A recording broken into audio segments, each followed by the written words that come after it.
कारण तो पूरे हल्के के टोहाना हल्के के जाखल ब्लॉक के जितने गांव आज जो बाढ़ जैसी स्थिति है उसके चलते इंडियन नेशनल लोकदल पार्टी की जो मेन इकाई है वो आज चांदपुरा और आसपास के जितने गांव जाखल ब्लॉक में जितने जहां जहां बाढ़ आई हुई है वहां पे एकत्रित हुए हैं, जा जाकर के देख रहे हैं।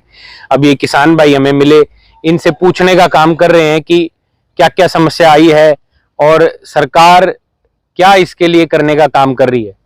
तो अभी पता लगा जैसे पीछे 2 दिन पहले मंत्री जी आए, हमारे हल्के के एमएलए भी हैं, मंत्री भी हैं, और वो कह करके गए कि आप सारी चीजें छोड़ो और इसको पोर्टल पे चढ़ाने का काम करो।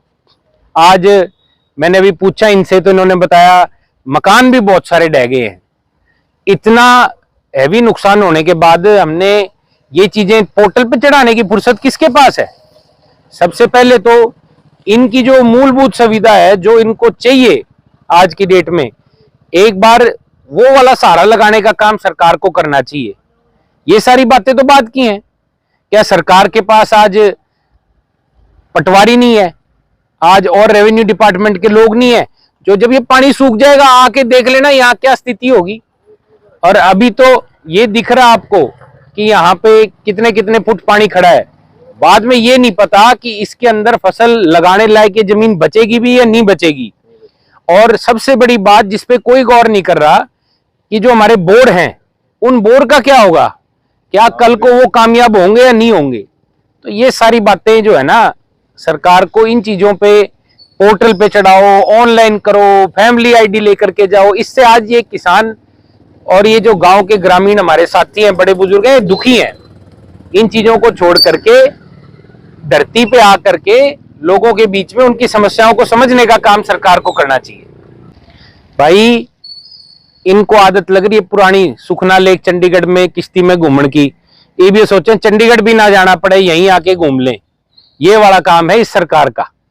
इंडियन नेशनल लोकदल पार्टी हमारे जितने साथी हैं, हम ज्यादा कोई बहुत बड़ा वादा नहीं कर सकते क्योंकि ये कुदरत का कहर है, लेकिन हम फिर भी ये कहते हैं कि चाहे पनीरी मुहैया कराने की बात हो कल को, चाहे और किसी प्रकार की समस्या हो, उसमें हमारी पार्टी आगे खड़ी है। हमने चौधरी ओम प्रकाश चौटाला जी को भी इसके बारे में अवगत कराया, वो अभी कुरुक्षेत्र अंबाला साइड अपने दौरे कर रहे हैं और हमने उनसे गुजारिश करी है कि यहाँ आकर के भी हमारे जो किसान भाइयों के जो गांव ग्रामीण एरिया के जो हालात है उन पे भी एक नजर मारने का काम करें, देखें। पर सबसे बड़ी समस्या ये है कि गूंगी बहरी सरकार है, हर चीज को ऑनलाइन करना चाहती है। चौटाला साहब के राज में कुछ ऑनलाइन नहीं था, ये काम अफसरों का था। आज किसान भाइयों का थोड़ी है कि जाकर के सब कुछ ऑनलाइन करवाओ, फैमिली आईडी लेकर आओ, आधार कार्ड लेकर आओ, पैन कार्ड से लिंक करो, फलाना करो। परिवार का एक एक सदस्य तो इसी काम के लिए छोड़ रखे है। ये सैटेलाइट की सरकार है, जमीन पे ग्राउंड रियलिटी की सरकार नहीं है। आपने खुद बताया कि मंत्री जी और उनके भाई आके किश्तियों में बैठ करके घूम के चले गए। मंत्री जी ने यहाँ कौन जाना है, इस बार विधायक बनाया, अगली बार जमानत जब्त होगी इन लोगों की। और भी मैं देख रहा हूं बहुत सारे लोग यहाँ राजनीतिक रोटियां सेकने आ रहे हैं। मैं हाथ जोड़ के विनती कर रहा हूं, मैं आप लोगों के बीच में आया हूं, कोई हमारा राजनीतिक उद्देश्य नहीं है। ये भी सड़क पे चलते हैं, सब हमारे को मिल गए, इनसे सिर्फ हालात पूछना चाहते हैं। आपने मदद करनी है, आप सरकार में बैठे हो तो सबसे बड़ी मदद ये है कि ये ऑनलाइन का चक्कर छोड़ो। पहले इनको जो इनकी रोजाना सुविधा जो चाहिए, मूलभूत सुविधा, उसको उससे इनको अवगत कराने का, उससे इनको मुहैया कराने का काम करो। उसके बाद की बातें हैं ये सारी। ऐसे है, शेर नहीं डरा करते किसी धमकी से। चौधरी अभय सिंह चौटाला जी इस पार्टी के शेर हैं और ऐसी छोटी मोटी धमकियां जान से मारने की और फलाड़ी ढिमकानी तो लोग देते रहते हैं। इन चीजों से ना चौटाला साहब डरे, ना चौधरी अभय सिंह चौटाला जी डरे और ना पार्टी का कोई कार्यकर्ता डरता।